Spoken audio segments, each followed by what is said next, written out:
try to keep forgiving.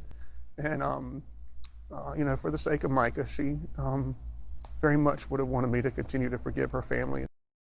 For the first time, we're hearing from Solid Rock Church pastor John Paul Miller in a wide-ranging interview with our network partner News Nation about his relationship with his late wife Mica, abuse allegations, and how he says Mica's family let her down.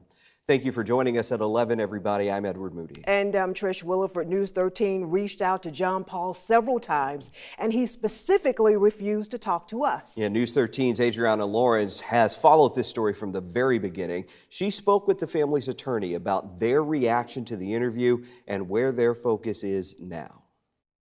The attorney representing Mica's family, Regina Ward, told me she watched the interview on News Nation 3 times. She says there were a number of lies, alarming body language, and deflecting. She thinks John Paul painted an unrealistic picture of how sick Mica was and says it's unfortunately what many victims of abuse experience. What were your first thoughts when you were listening to that interview? Yes. Gotcha. Before the interview even started, John Paul Miller broke down in tears.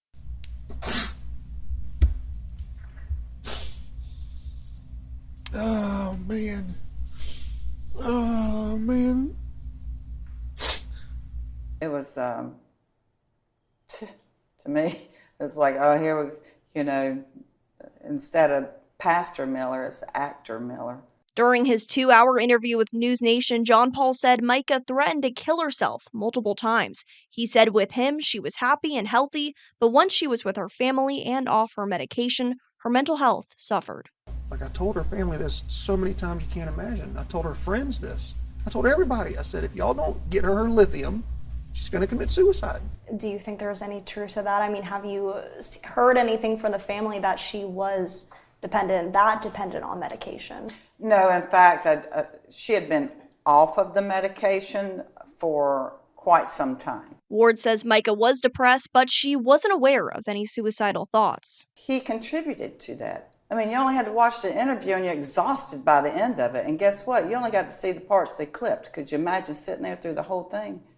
And then spend that 7 years of your life in your 20s. Ward says she wasn't surprised John Paul did the interview, but would be surprised if John Paul's lawyers gave him permission. I finally got the approval of my attorneys to do so. They, the ones working on the defamation cases, they said it's easier to win a defamation case the more the people talk. During the interview, John Paul denied any allegations of abuse towards Mica, but Ward says Mica kept a detailed journal of John Paul's alleged controlling and manipulative behavior. So what was your thoughts when he had said flat out, I never abused her? Yeah, I was incensed. I was like, the audacity. And guess what? No one's buying it. There's too much evidence that shows otherwise. Ward says many times victims of abuse are too afraid to speak out. She says she can imagine that was the case for Mica. The one that's being abused is humiliated by it. They don't want anybody to know. Now, become the pastor's wife. You really don't want anybody to know that. And because of that, Mica's family is now working to push forward Mica's Law or the Coercive Control Bill. It would strengthen protections for victims who experience forms of abuse like financial, mental, and emotional. She says this situation has connected with so many people for a reason.